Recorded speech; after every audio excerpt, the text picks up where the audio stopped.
WWE ends up buying WCW.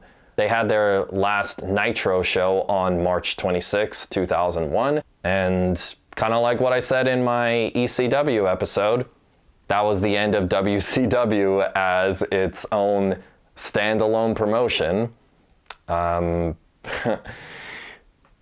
We had the whole invasion storyline that happened afterwards, but to be honest, that's a story in and of itself that I could probably make a whole episode on. Hi everybody, and welcome to episode 35 of Life Lessons and Combat Sports. I'm your host, Eric Hamidi. Thank you for joining me for another episode. Right off the bat, I just want to apologize for the delay between episode 34 and 35. There were some scheduling and technical issues that got in the way of me releasing an episode, but I've gotten those resolved as of now. So to make it up for y'all, what I'm going to do later on, at some point before 2026 is over, I'm going to release 3 episodes as opposed to my normal 2. But for the time being, I just want to get right into the subject matter for today's episode. And my thought process behind this was that we recently just passed the 25-year anniversary of the Invasion pay-per-view that the WWF hosted, and just generally speaking, it's the 25-year anniversary of the whole Invasion storyline that WWF, now WWE, did, and that has stuck with wrestling fans for a very long time, and as you'll learn in this episode, not exactly for the best reasons, and I'll go into detail of all that. So I wanted to make an episode to commemorate that 25-year anniversary of that pay-per-view, because it in fact was a significant pay-per-view, as it was, in a way, it was kind of like the culmination or just the peak of, okay, we finally have the 2 biggest wrestling promotions in the United States in the WWF and WCW competing against one another. So a lot of this episode is going to involve the history of WCW, or just like in general, it's just going to involve them because there will be some other players involved, but the main players here are WWF and WCW. I already went into the company history for WCW in episodes 26 and 27. So before you watch this, I would strongly recommend that you go watch those episodes to familiarize yourself with that. But a long story short version of where we are when this whole invasion storyline began was the fact that WCW started in the late 80s when Ted Turner purchased what was left of Jim Crockett Promotions to start up World Championship Wrestling, WCW. And within several years, they became a juggernaut in the wrestling industry. They were competing with the WWF and eventually took that #1 spot as the top wrestling organization in the United States. And honestly, a big contributing factor to all this was the whole NWO storyline that they did. So this was all part of a period of time in wrestling where it was just really popular and just like had this like popularity, or this boom in popularity on that stuff. And it was just like, you know, it almost seemed like everybody was a wrestling fan at this time. And, you know, you had these 2 organizations competing with one another. Eventually, due to some improvements that the WWF made, as well as some creative and management issues that WCW had, WWF reclaimed that #1 spot, and then things for WCW would just kind of get worse and worse. Like I said, those creative and management issues reached a boiling point, to the point where WCW was on sale, and former head honcho Eric Bischoff wanted to purchase the company with his partner's Fusion Media Ventures, but when all programming from the Turner networks was pulled, the company pulled out, and you know that there went the funding in order to buy it. So Eric Bischoff didn't buy it. Instead, Vince McMahon of the WWF bought it. So something you have to know is that because these two giants were competing with one another, had their own stars, had their own fans and all that stuff, a lot of people wanted to see various dream matches, like for instance, Stone Cold Steve Austin versus Goldberg, or Sting versus The Undertaker, the NWO versus D-Generation X. So when you had the situation where the WWF actually purchased WCW, it was almost like all those possibilities were finally a reality. It's like, okay, now we can have these dream matches. So there was some intrigue there from fans. However, there were problems almost seemingly right from the get-go. And the reason I'm saying that is because, to be honest, there's a little bit of like clarification that I have to try to, like, there's a little bit of confusion there as far as, okay, what kind of contracts did the WWF have access to? Because at its core, if nothing else, there were certain contracts from stars in WCW, like I mentioned, Hulk Hogan, Ric Flair, Sting, Goldberg. Those individuals had contracts with WCW's parent company, AOL Time Warner. And either the WWF wasn't willing to, or they weren't able to buy out those contracts to bring those individuals into the WWF.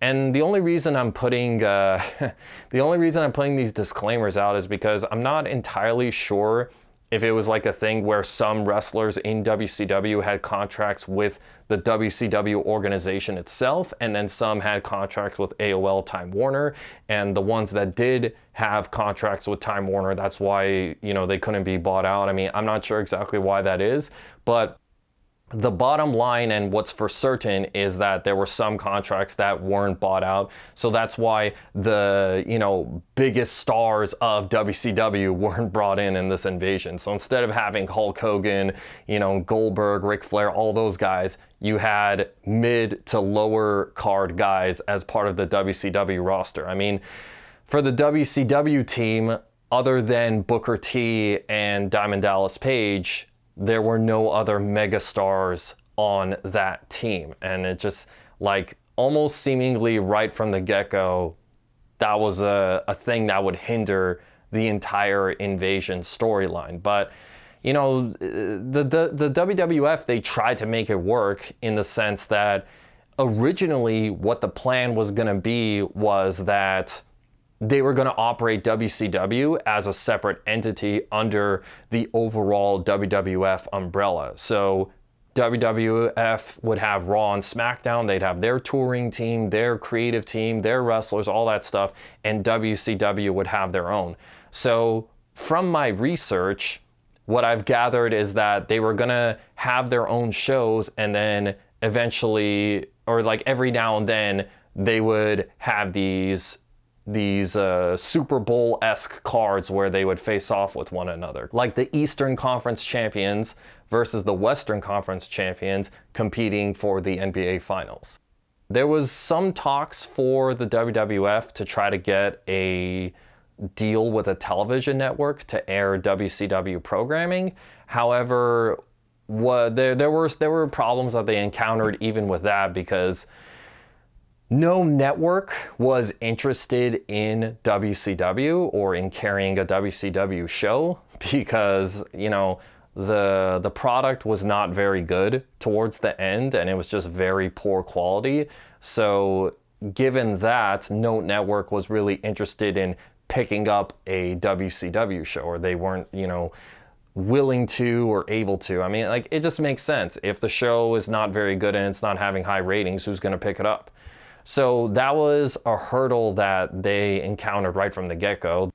There was this video from this account called Wrestlemania where they talked about, and like, I guess this might have been an issue, but, you know, I have to confirm at a later date, or just like, you know, I'm putting a little asterisk there in the sense that Wrestlemania, what they brought up was the fact that another problem that they may have had as far as why WWF couldn't get a show for WCW was because, at least for their Monday Night Raw show, they had an exclusive deal with TNN, which is now known as Paramount Network, and they were under the company Viacom. So like Viacom was saying, okay, you have an exclusive deal with us, so you can't put this WCW show on another channel. So there were just a lot of problems that, you know, came about this whole deal. And then there was the issue where TNN, they weren't going to give another primetime slot for another wrestling show. I think part of that was just due to the fact that they didn't want to be known as like a wrestling network. And then there was also this idea that WWF was going to basically replace Monday Night Raw with a WCW show to try to, you know, rehabilitate its reputation or give it some momentum and all this other stuff. But TNN, they rejected that idea as well, because it was kind of like, okay, we have the ratings juggernaut in Monday Night Raw, but now we're going to replace that with WCW, which, like I mentioned, had lower interest or didn't have as much interest because of its poor quality towards the end of its tenure. So that's why you started seeing WCW being incorporated in WWE programming. And there was a little bit of a trial run where they basically spent the last bit of an episode of Monday Night Raw for a WCW title match. It was Booker T and Buff Bagwell. It just didn't go well. Let's just put it that way. The fans did not respond very well. They didn't like the match, and it wasn't very entertaining, and just all these other problems. So like whatever kind of ideas that WWF higher-ups had to try to make WCW its own thing kind of went out the window right there. Man, there's a lot of problems that came up with this whole invasion storyline, to be perfectly honest. And it's, you know, the way I'm sort of seeing that whole like WCW title match on Monday Night Raw is the fact that, okay, maybe they wanted to show that, oh, a WCW show can work, and maybe that will entice, you know, networks and all that stuff. But because the crowd didn't like it, you know, it just basically killed that whole idea. And then at this point, they have already committed to doing an invasion storyline. So, you know, it's kind of like there wasn't really a whole lot of momentum or interest on the WCW side. Maybe some of that could have been solved if they had individuals like the NWO or Ric Flair and a bunch of others, but, you know, it didn't play out that way.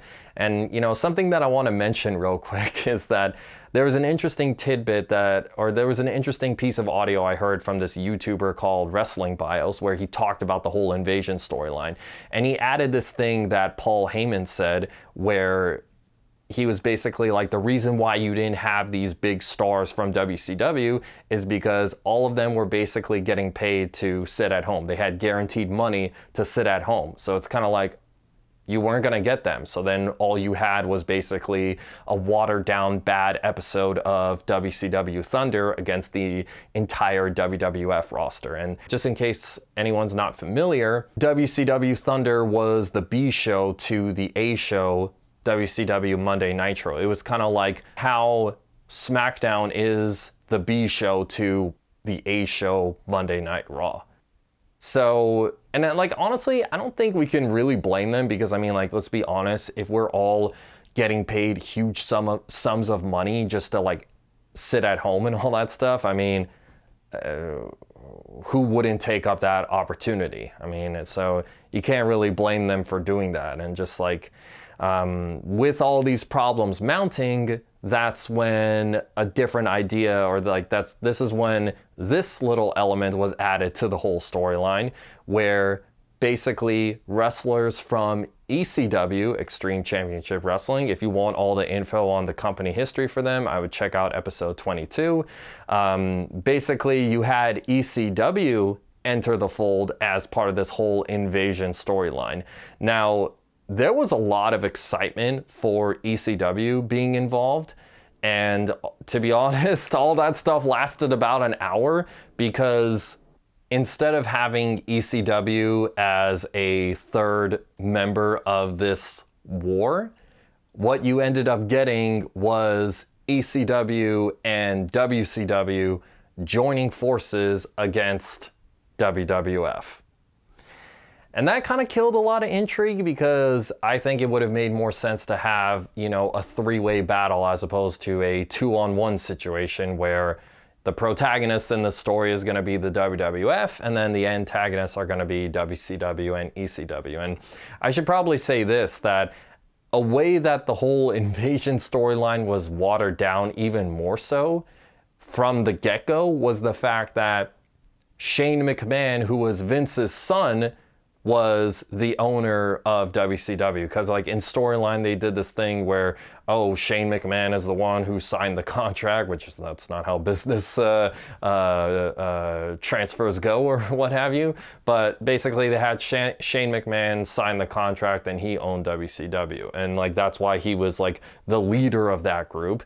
So that was kind of like, okay, this is more of a McMahon family war going on here, which only got exacerbated when you had ECW join in, and then they joined forces, and instead of just having Paul Heyman, who used to own ECW and had been working for the WWF as a commentator for a few months at this point, instead of having him run the ECW contingent, instead you had Stephanie McMahon, Vince's daughter, as the new ECW owner.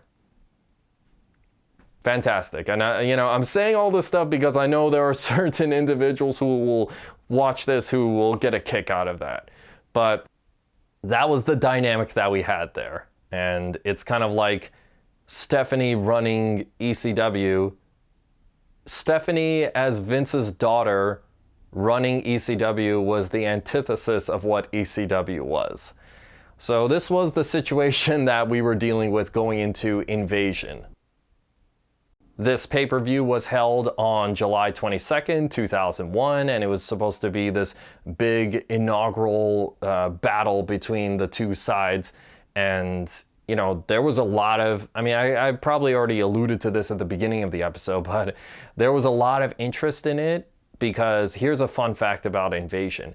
It had over 700,000 pay-per-view buys, making it the highest selling pay-per-view WWE ever put on that wasn't a Wrestlemania. The only shows that got a higher buy rate than Invasion were only WrestleManias.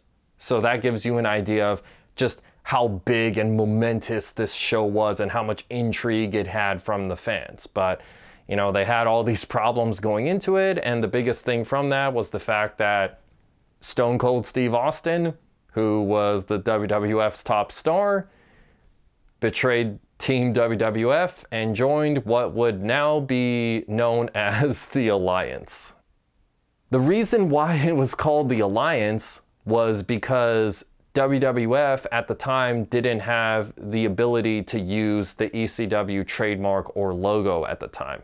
So if you saw my other ECW episodes, then you already know this, but just as a brief reminder for anyone who's not familiar, ECW filed for bankruptcy in April of 2001, and until it got settled as far as who actually got to own the rights to it, nobody had free and clear usage. So WWE wouldn't have, they wouldn't own the trademarks and video library for ECW until 2003, 2 years after the whole Invasion storyline. So they couldn't use it like the WCW name, which they had already bought. So that's why the group became known as the Alliance, which honestly, as time went on, just became a generic heel faction. And the reason why I'm saying that is because there was less emphasis on WCW and ECW and more focus on WWF stars, which, I guess that was to be expected because, what's the saying that the winners of the war get to tell the story, or like history is written by the winners? So it's kind of like, of course, the WWF was going to present the whole Invasion storyline or just present the Alliance in a certain way, or just like kind of like,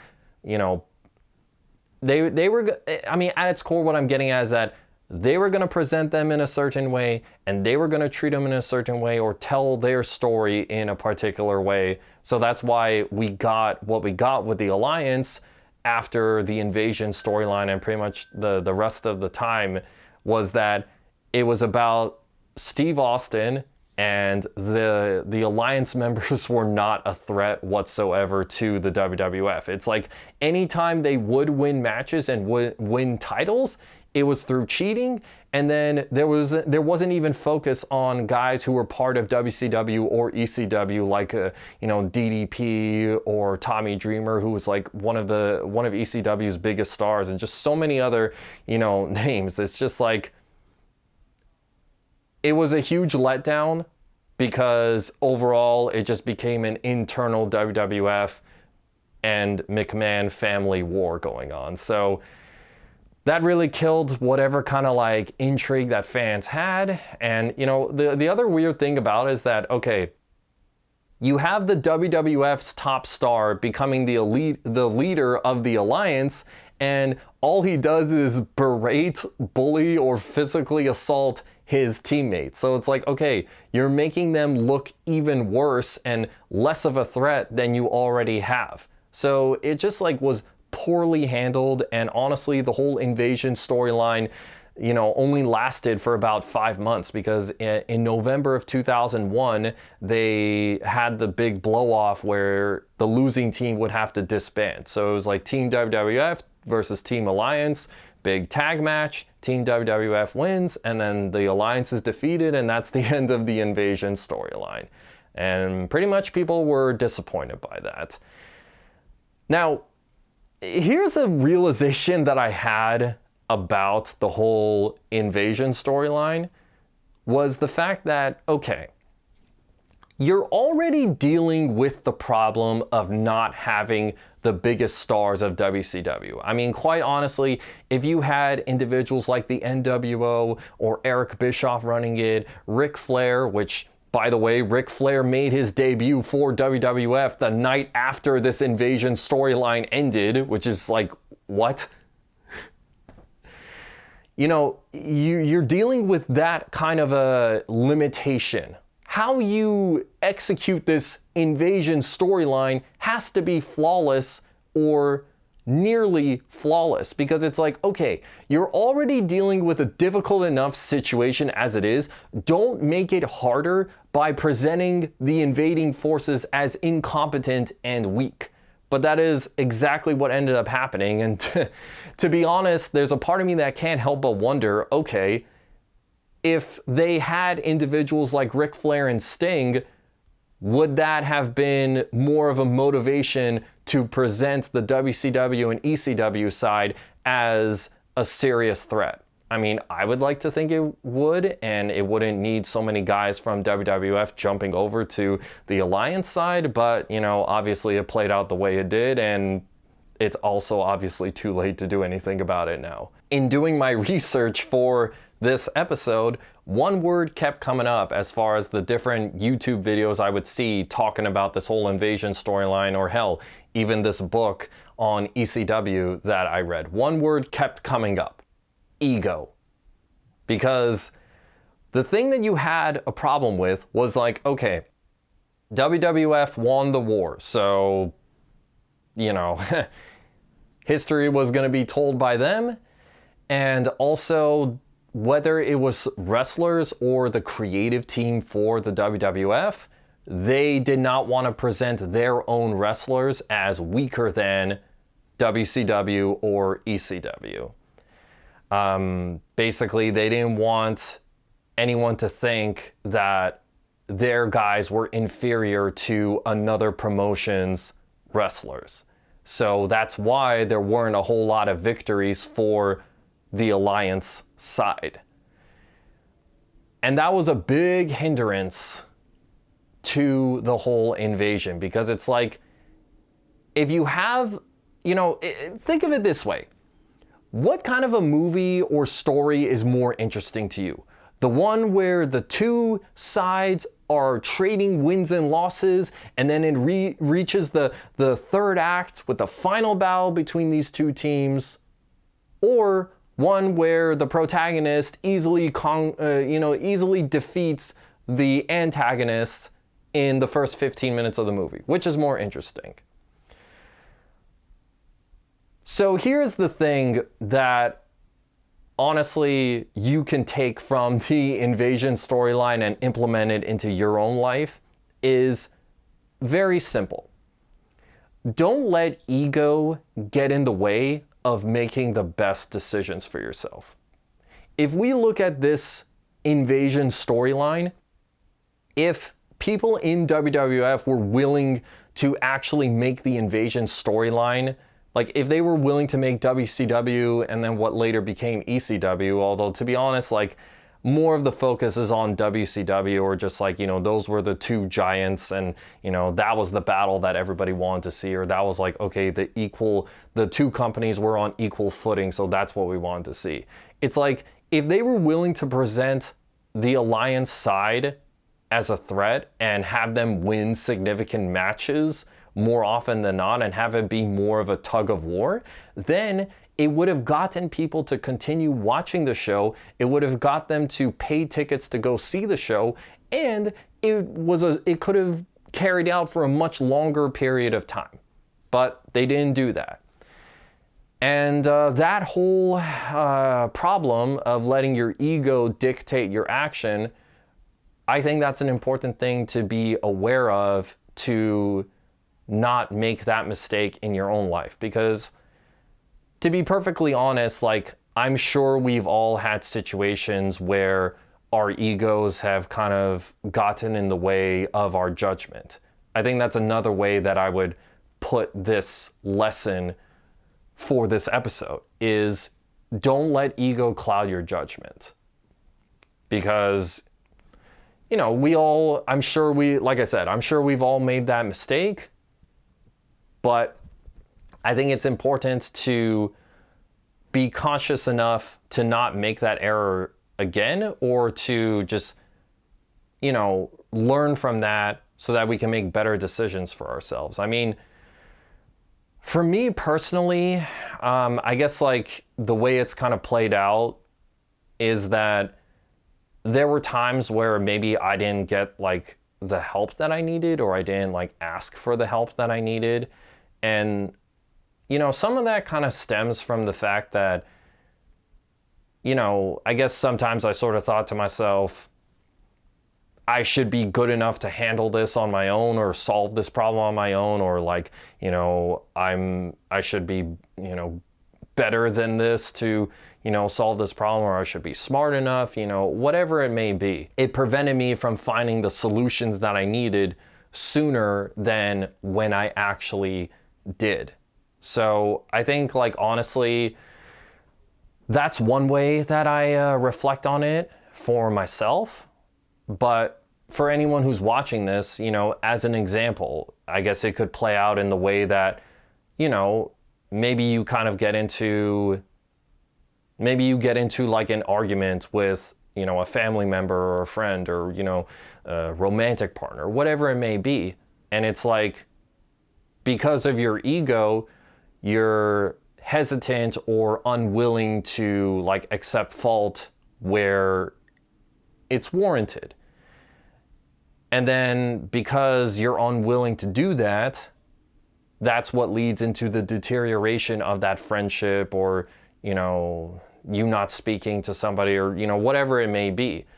And I guess in that kind of a scenario, like that kind of an example, I would say that you should not let your ego get in the way of that, because if the relationship, whether it's a friendship or a family member, whatever it is, if that relationship is important enough to you, then you don't want to lose out on that. Now, ultimately, in that kind of a situation, whether that relationship is worth preserving is going to be on you yourself to decide.